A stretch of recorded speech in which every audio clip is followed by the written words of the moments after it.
Víctor, vamos a terminar de exprimir el capítulo 2 de los Efesios.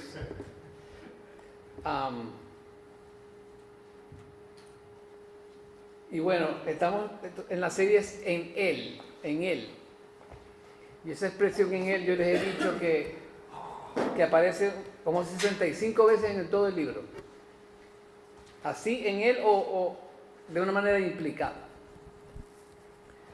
Y bueno, comenzamos el capítulo 2 de una manera bien grotesca, por decirlo así, porque de los versículos del 1 al 3 hablamos de las malas noticias, de estar alejado de Dios, y cómo estábamos en una densa oscuridad sin Cristo y bajo la influencia de Satanás. ¿Se acuerdan de eso? No nos gustaban las malas noticias, ¿verdad que no? Después en los versículos del 4 al 6, Pablo nos sorprende con las buenas noticias del Evangelio, y nos da esa tremenda expresión, pero Dios.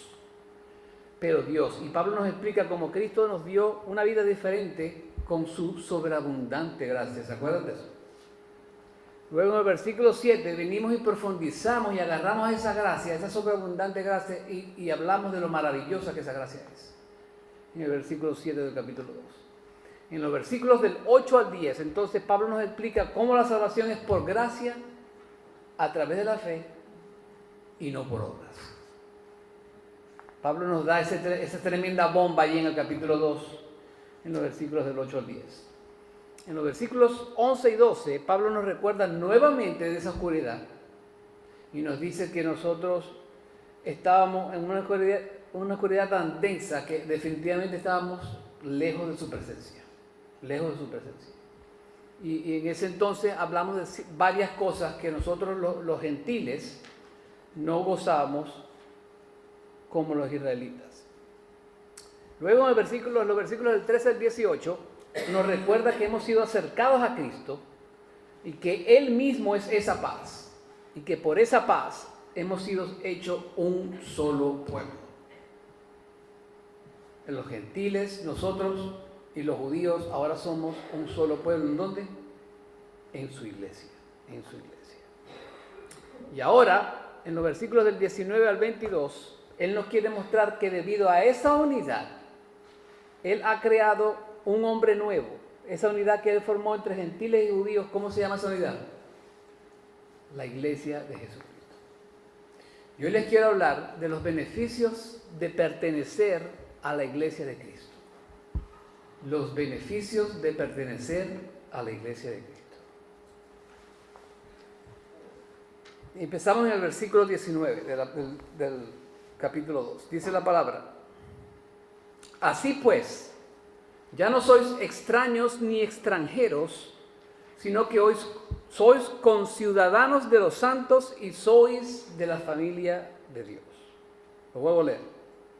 Así pues, ya no sois extraños ni extranjeros, sino que sois ciudadanos de los santos, conciudadanos de los santos, y sois de la familia de Dios. Ese término extraño se utiliza en Hebreos, en el libro de los Hebreos, para referirse a los creyentes de la antigua dispensación que murieron como peregrinos y extranjeros en el lugar donde vivían. Imagínense sentirse extranjero en el lugar donde usted vive. Hebreos 11:13 nos dice: todos estos murieron en fe, sin haber recibido las promesas, pero habiéndolas visto y aceptado con gusto desde lejos, confesando que eran extranjeros y peregrinos sobre la tierra. Ahora, esta palabra extranjero, ahora tenemos la palabra extraño y ahora la palabra extranjero. La palabra extranjero, Pablo la utiliza para señalar a aquellas personas que aún viviendo en un determinado lugar, no tienen los derechos propios de los ciudadanos. Amén. Mire, yo me acuerdo cuando en Venezuela, cuando yo estaba en Venezuela, hace años atrás, 28 años atrás, a veces los colombianos se pasaban de Colombia a Venezuela ilegalmente. Imagínense, cuando en Venezuela eso existía. Un colombiano no podía pasar a Venezuela, eso lo llamamos nosotros la raya, que había un comercio, un mercado allí, que no pagaban taxes. Entonces cada vez que un colombiano pasaba por esa raya hacia Venezuela, automáticamente era ilegal. Y bueno, se tenía que nacionalizar venezolano. Entonces, como colombiano no podía recibir los derechos que un venezolano tenía, ¿sí o no? Lo mismo con lo que pasa aquí. Entonces tenía que ser ciudadano venezolano para obtener esos beneficios que los venezolanos obtienen. Y aquí es lo mismo. Los gentiles no podían tener los beneficios que los judíos tenían. Pero Cristo, en la cruz del Calvario, los hizo ¿qué? Un solo pueblo. Un solo pueblo. Entonces, el primer beneficio es que somos conciudadanos de los santos. Somos conciudadanos de los santos. Por la divina gracia de Dios, aquellos que no éramos ciudadanos, ahora somos conciudadanos con aquellos que son santos. ¿Y quiénes son esos santos? Bueno, todos aquellos que pertenecen a la iglesia de Dios. ¿Y cuáles son esos? Son todos los del Nuevo Testamento y los del Antiguo Testamento también. Esos son los santos. Amén. Miren, en el fondo del pensamiento de Pablo aparece entonces la idea de que hay una Jerusalén de arriba o una Jerusalén celestial. Porque eso es lo que nosotros buscamos. Esa es la patria que anhelan todos los que viven en fe. La Jerusalén celestial. Hebreos 11 del 14 al 16 dice, porque los que dicen tales cosas claramente dan a entender que buscan una patria propia. Y si en verdad hubieran estado pensando en aquella patria de donde salieron, habrían tenido la oportunidad de volver. Pero en realidad anhelan una patria mejor, es decir, celestial. Por lo cual Dios no se avergüenza de ser llamado Dios de ellos, pues les ha preparado una ciudad. Mire, y esta mañana cuando leí el mensaje, meditando sobre esta palabra, qué cosa tan bonita que Dios no se avergüenza de nosotros. ¿Ha pensado usted alguna vez en eso? Dios no se avergüenza de nosotros, ¿pero por qué? Porque si lee un poquito más atrás, porque dice, pero en realidad anhelan una patria mejor que es celestial. ¿Y quién anhela una patria mejor que es celestial? Sus hijos. Y por eso Él no se avergüenza de nosotros, Él no se avergüenza de ser Dios de nosotros. Eso es una ñapa, como decían en mi país. Eso no lo tenían en el manuscrito. Ahora, ¿en qué patria está pensando? Le hago esa pregunta. ¿Está pensando en una patria, en su propia patria, en Cuba o en Venezuela o en México? ¿O está pensando en la patria celestial que ha de venir? ¿En qué patria nos estamos concentrando? Mire, y la mayoría de nuestros problemas es que nos concentramos en las cosas que no son. Nos concentramos en lo terrenal menos que en lo celestial. ¿Sí o no? Entonces, definitivamente, esa es una patria mejor. La patria celestial es una patria mejor. Esto nos lo dice el autor de los Hebreos. La que ha de venir, ¿por qué? Porque Dios la ha preparado para nosotros. Por eso es que es una patria mejor. ¿Anhela usted esa patria? Esa patria donde no ya habrá muerte, ni habrá más duelo, ni clamor, ni dolor. Esa es la patria que debiéramos anhelar. No nos llevan, mire, no es que yo esté deseando la muerte, pero a veces usted no le pide al Señor que, Señor, ven pronto. A veces no se le viene ese pensamiento a su cabeza. No nos llevan las injusticias y las maldades de este mundo a pedirle a Dios que venga pronto, porque no queremos sufrir en este mundo, sino queremos gozar de las bendiciones que Él nos preparó en el futuro que nosotros vamos a recibir. Este mundo se va del peor en peor. Y oramos que se mejore, pero ¿sabe qué? Se va a poner peor. Se va a poner peor. Eso es bíblico. Pablo, hablando de esa patria, nos dice en Gálatas 4, del 25 al 26. Ahora bien, Agar es el monte Sinaí en Arabia y corresponde a la Jerusalén actual porque ella está en esclavitud con sus hijos. Fíjense en el 26. Pero la Jerusalén de arriba es libre y es nuestra madre. Mire, una ciudadanía implica el deseo de pertenecer, de tener seguridad, el tener derechos dentro de una comunidad. Eso es una ciudadanía. Y aquellos que no somos legales en la patria de Dios, no podemos gozar de esas bendiciones o de esos derechos. Mire, a Pablo, hablando de los enemigos de la cruz, nos dice en Filipenses 3, del 19 al 21, su destino es la destrucción, su Dios es el estómago y se enorgullecen de lo que es su vergüenza, solo piensan en lo terrenal. En cambio, nosotros somos ciudadanos del cielo, de donde anhelamos recibir al Salvador, el Señor Jesucristo. Él transformará nuestro cuerpo miserable para que sea como su cuerpo glorioso mediante el poder con que somete a sí mismo todas las cosas. No tenemos que ver lo terrenal, tenemos que ver lo celestial. Tenemos que ver lo celestial. Eso es lo que nos está diciendo Pablo. Somos ciudadanos del cielo. Nosotros somos ciudadanos del cielo. Nosotros anhelamos recibir al Salvador. Amén. Nosotros que estábamos en vía a la destrucción y enorgulleciéndonos de todo lo que avergüenza a Dios, ahora somos ciudadanos del cielo y conciudadanos de los santos.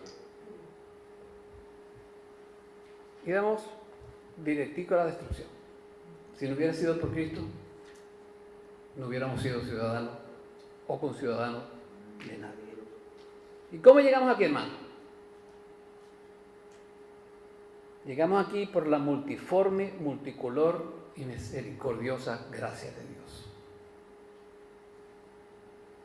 Efesios 2:8, del 8 al 10. Eso nos trajo aquí. Somos conciudadanos con los santos. Yo escribí aquí: sin la gracia de Dios, nuestro destino es destrucción en un lugar donde el gusano nunca muere y su fuego nunca se apaga, pero con ella, a través de Jesucristo, tenemos acceso a un lugar de bendición donde el sufrimiento ya no existe. Te lo vuelvo a repetir.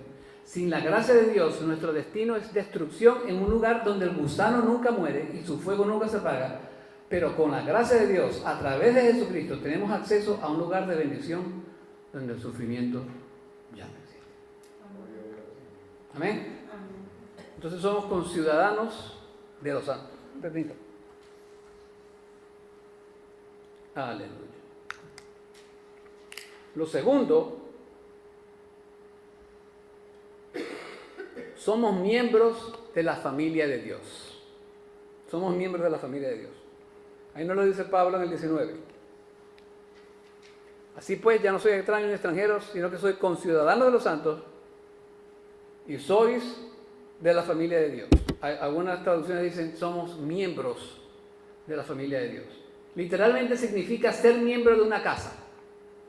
A veces se le llama la casa de Dios, familia de la fe o la iglesia de Dios, que está compuesta solo de ¿quién? De creyentes. ¿Ok? La iglesia no incluye a los no creyentes. Para que un creyente sea parte de la iglesia, él tiene que ser creyente. Amén. Al ser miembros de la casa de Dios tenemos intimidad y familiaridad con Él. Tenemos libertad de acceso al Padre, tenemos muchas provisiones y somos herederos de una herencia que nunca se desvanece. Ahora usted se preguntará, ¿qué es la iglesia? Bueno, me estoy adelantando, pero ya vamos. No nos hacemos parte de ella por nacimiento ni por mérito, sino por su gracia. ¿No le llena eso de felicidad, hermano? Que usted sea parte de la familia de Dios. Bueno, si no le gusta su iglesia, entonces no, me imagino que no. Pero eso le debiera llenar de felicidad. Entonces, cuando usted se haga parte de esa familia, tenemos que hacer lo que el pastor Alistair Begg nos dice. Fíjese lo que dice él, tremenda palabra. Asegúrate de tener compasión, bondad, humildad, mansedumbre, paciencia y soportarse los unos a los otros. Y si tienes una queja de alguien, perdónalo así como Dios te ha perdonado.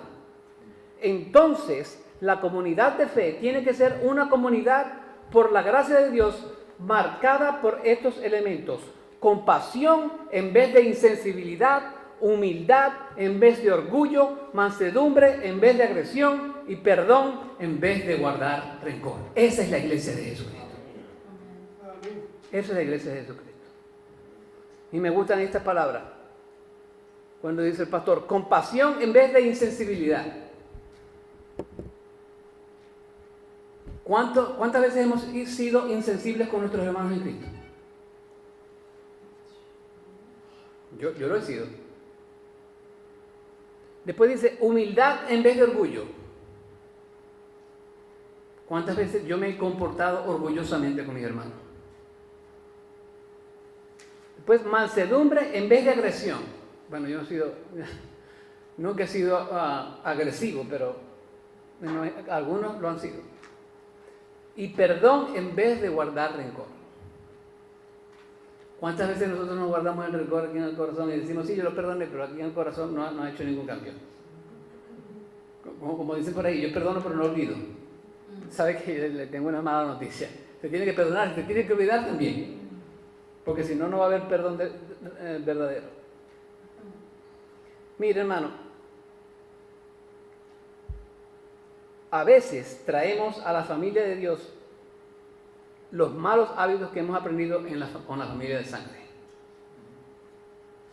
Y después nos asombra que el pastor nos regañe porque nos estamos comportando en la iglesia como los del mundo. Esos malos hábitos no pueden estar aquí en la iglesia, hermano. Ni afuera tampoco. Ni afuera tampoco. Nosotros como la familia de Dios, su iglesia, debemos reflejar a Cristo en esta comunidad. No podemos permitir que el mundo inunde la iglesia con sus malos hábitos. Porque ha pasado. Porque ha pasado. ¿Qué nos dijo Jesús en Lucas 11:33? Nadie cuando enciende una lámpara le pone en un sótano ni debajo de un almud, sino sobre el candelero para que los que entren vean la luz.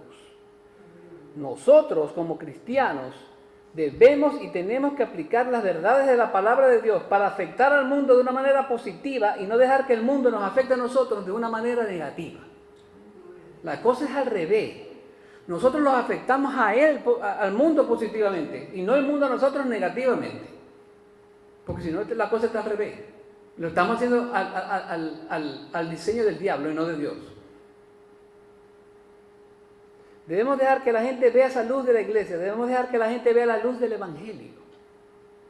Esa es la verdadera iglesia de Jesucristo. Y no podemos permitir que esa luz se apague, porque Jesucristo nos dijo que somos la luz del mundo y Él no habla mentira, Él habla verdad. No nos lo dijo. Nosotros somos la luz del mundo. Entonces no podemos permitir que el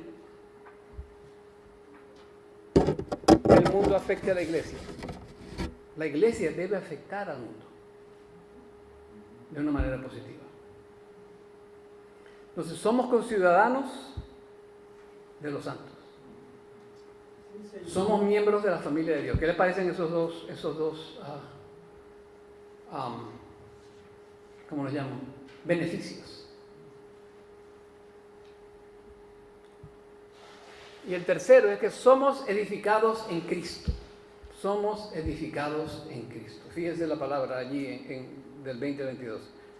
Edificados sobre el fundamento de los apóstoles y profetas, siendo Cristo Jesús mismo la piedra angular, en quien todo el edificio bien ajustado va creciendo para ser un templo santo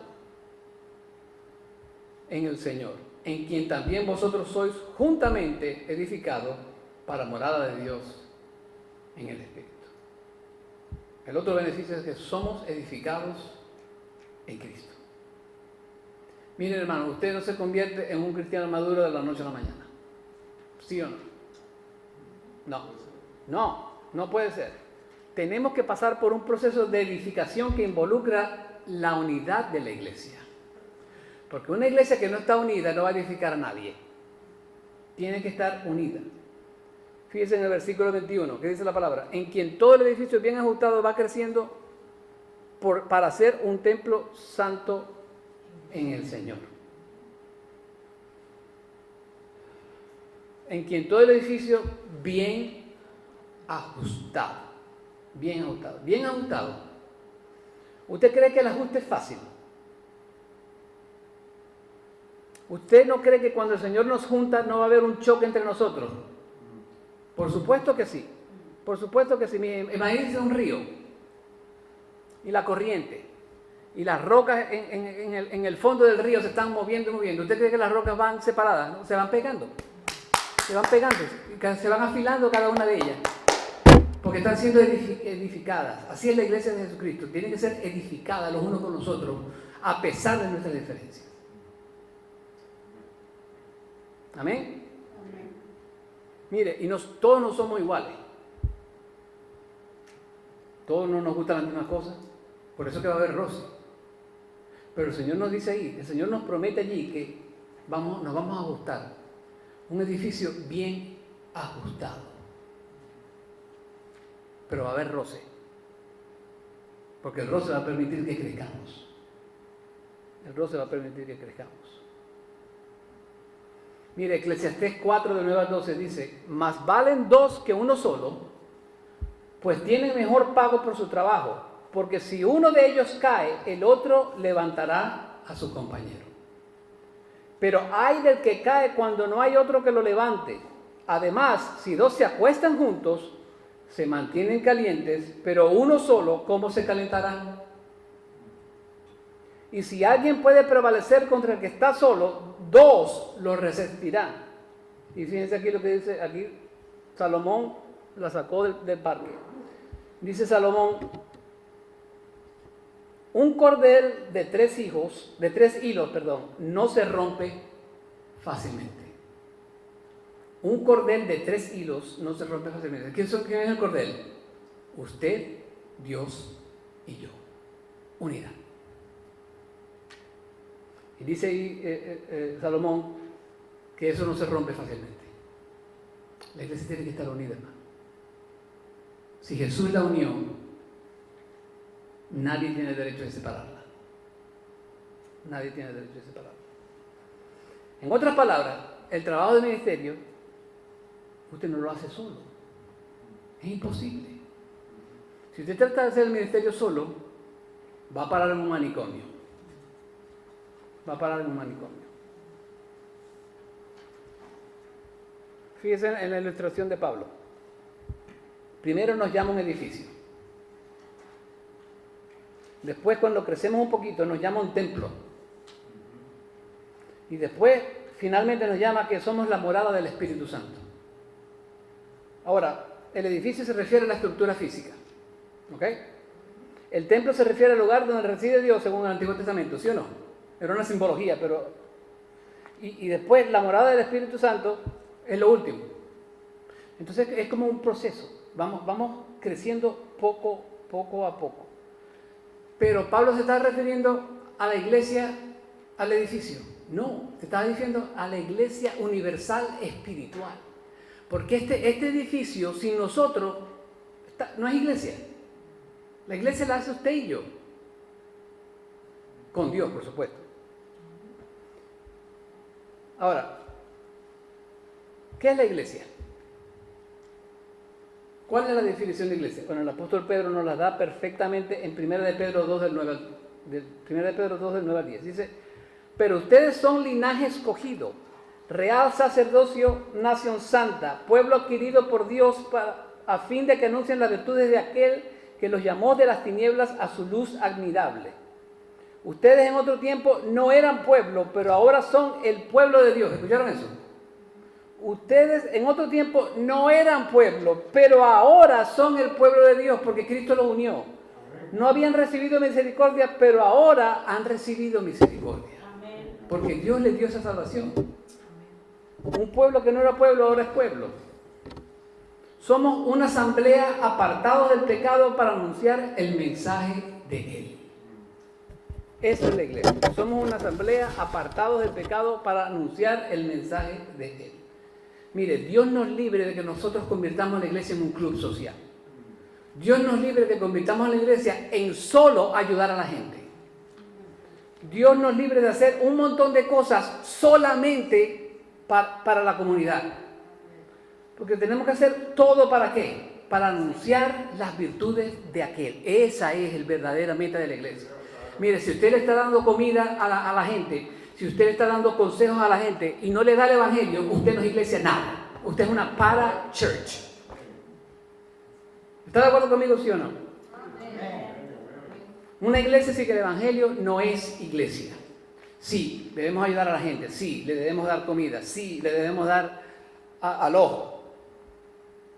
Aquí a la gente le pagamos el hotel si no tienen dónde vivir.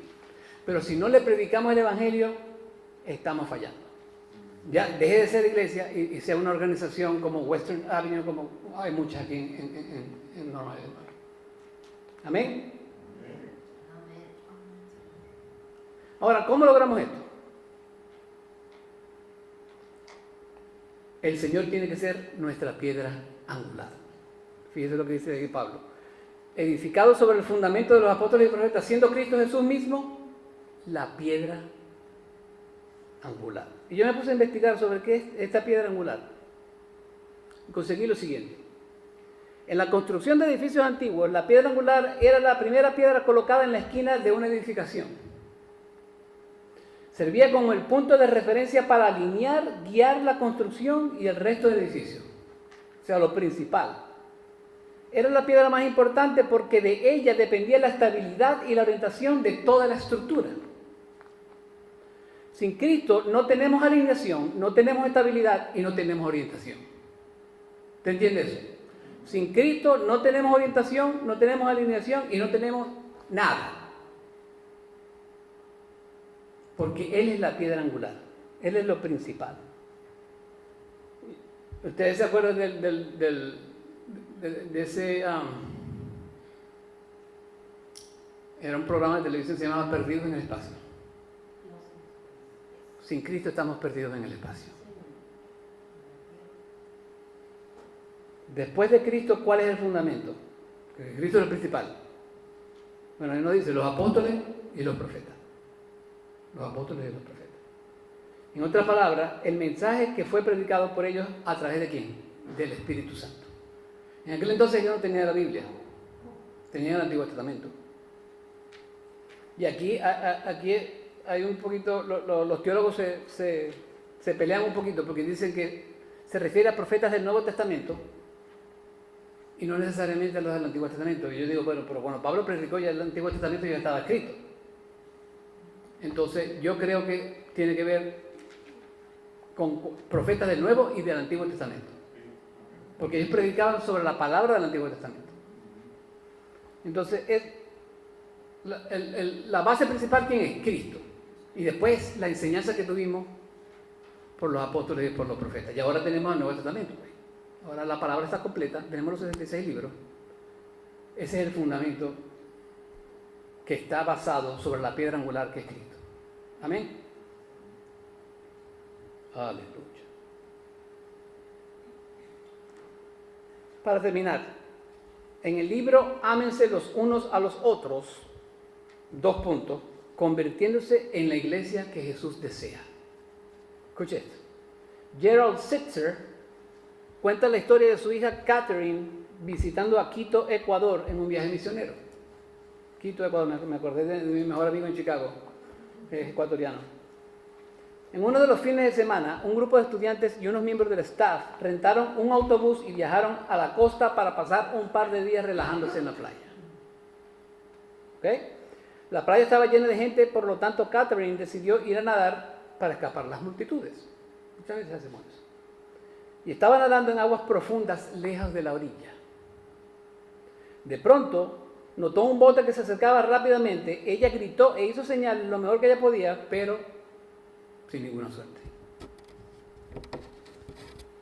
El bote continuó su rumbo y ella decidió zambullirse en las aguas para salirse del camino, pero lamentablemente la hélice golpeó su espalda y se hirió. Había 2 ecuatorianos que presenciaron el accidente desde la orilla y nadaron hacia ella alcanzándola a tiempo. Yo me imagino para que el bote no la terminara de matar. Una vez en la orilla, un paramédico paró su sangramiento, limpió y sanó sus heridas y luego la transportó al hospital misionero en Quito. Durante las siguientes semanas, Catherine descubrió lo que significa pertenecer a la Iglesia Universal de Cristo. ¿Por qué? a medida que la gente se enteraba de su situación, sus amigos en los Estados Unidos contactaron a unos amigos cristianos en Quito, quienes empezaron a visitarla y ayudarla. Un doctor misionero retirado fue a verla cada día y se hizo cargo de su cuidado. La gente le enviaba cartas, correos electrónicos, flores y regalos. No lo puedo creer, decía ella, y le dijo a su papá, esa gente me amó sin ninguna razón. Ellos me amaron porque necesitaba ser amada. Y el papá le respondió, esa es la iglesia de Jesucristo. ¿No cree usted que ese es un buen patrón a seguir, hermano? ¿No sería hermoso que cuando encontramos a un hermano o una hermana que no conocemos, los ayudemos sin prejuicio y les mostremos el amor de Cristo? Eso es lo que tenemos que hacer. ¿Qué nos dice Pablo en Gálatas 6:10? Que hagamos bien a todos según tengamos oportunidad y especialmente ¿a quién? A los de la familia de la fe. Esa es la verdadera iglesia. Sí, ayudamos a la gente, pero también le predicamos el evangelio. Que cuando estemos allá afuera la gente vea que nosotros en verdad somos hermanos en Cristo, hermano. Cuando usted dice yo soy cristiano, demuéstrelo. Demuéstrelo. Ese es el patrón que debemos seguir. Ese es el patrón que debemos seguir. Mire, yo me acuerdo una vez cuando estaba en mi iglesia allá en Chicago, había un muchacho que cantaba en el worship team. Y en aquellos entonces, pues yo grababa con el pastor era un músico y grababa el CD. Y estábamos grabando un CD. Y este muchacho que también cantaba, estaba afuera hablando por teléfono y hablando, pero puras insolencias. Pero tremenda, que el pastor le tuvo que llamar la atención. Ahora, ¿usted cree que ese muchacho estaba enseñando la luz de la iglesia? ¿La luz del evangelio? No.